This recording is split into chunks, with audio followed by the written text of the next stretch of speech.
Welcome to the new home of Vivida here in London, Covent Garden. I'm a filmmaker along with a team and photographers, and also now working in all things virtual reality.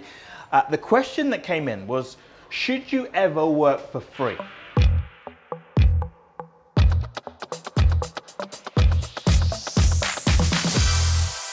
Now that question of whether you should work for free will split creatives straight down the middle. Some are going to say you should never ever work for free, value what you do, and attach a commercial, sum to that. I respect that. There are also those of you who will do work for free and you do it far too much because you do not respect and your clients don't respect the work that you do.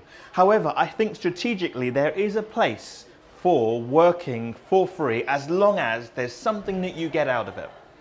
So what do you get out of it? Perhaps it could be that it's a new relationship that you will form, and what you're going to do is you're going to do a one-off test with the promise, and I say the promise, of new future work and a sustainable relationship. This has happened to me in the past and to the team.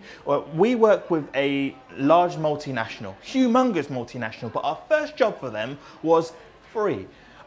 We did a short project for them. In fact, what we did is we turned up to an event, we filmed, we did what Vivida do best, and then we did a same-day edit. And during the course of the event, I walked up to the projector at the front, I plugged in my laptop, and then played the video that we had just filmed and just edited over the course of the last 2 or 3 hours.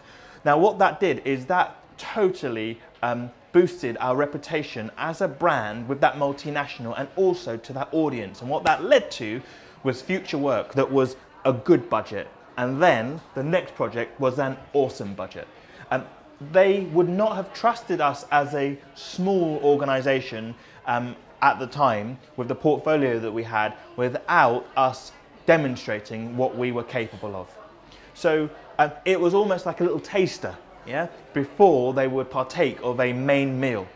But the projects you should do, if you are going to do something for free, should be just that. They should just be a sample, an example of what you're able to do that leads them on to a good relationship. But be cautious, be aware that there are those who will promise you that future work will come and it will not come. What they will do is they will talk to filmmaker A and they will say to them, would you please work for me for free? And I promise you that there's going to be new projects down the line or down the pipeline. And then what they do the project, they say, thank you so much, I love what you've done and I will be in touch. For the next project, they do not get in contact with you, they actually go to the next person.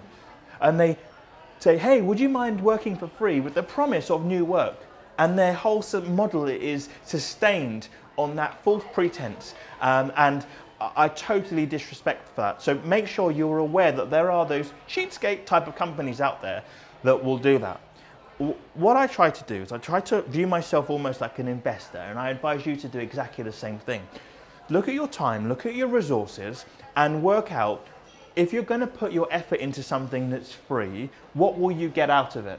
Will it mean that you work with a great brand and you build a good reputation from that sample project that you do? Or is it that you get to do something and collaborate and form a relationship based on trust, but maybe you're in a position to share all of the content and the behind the scenes on social media where you wouldn't ordinarily be able to? What I often prefer to do, rather than working for clients for free, in fact Vivida now very rarely, if ever, do it. That might have been something that we did at the very beginning to build up portfolio. I much prefer to create a passion project. So what we do, we're doing at the moment for virtual reality, we will have an idea and a concept that uses the creative minds of those that are here in the office, and then we will work over a period of time to create and build that project as a passion project, and that will form our portfolio. Then the next person comes along and they damn well better pay for it because of the effort that's involved. So view yourself as an investor, look at the opportunities, but weigh up what you're going to get out of it, and do not repetitively work for free. Be very, very strategic. Maybe if you're going to do it, you might only do it once a year, or twice a year. Maybe you'll only do it at the very, very beginning of your career.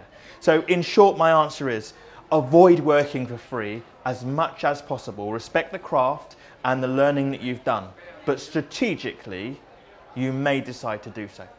Now, your viewpoint may be different to mine. I'd love you to please leave it in the comments below. Share your thoughts and your opinions. Thank you to those of you who subscribed here on YouTube and those of you who support on other social media channels. If you are interested in storytelling or virtual reality for yourself and for your own business, hey, just drop us a line and we'll get in touch. Take care. Back to work.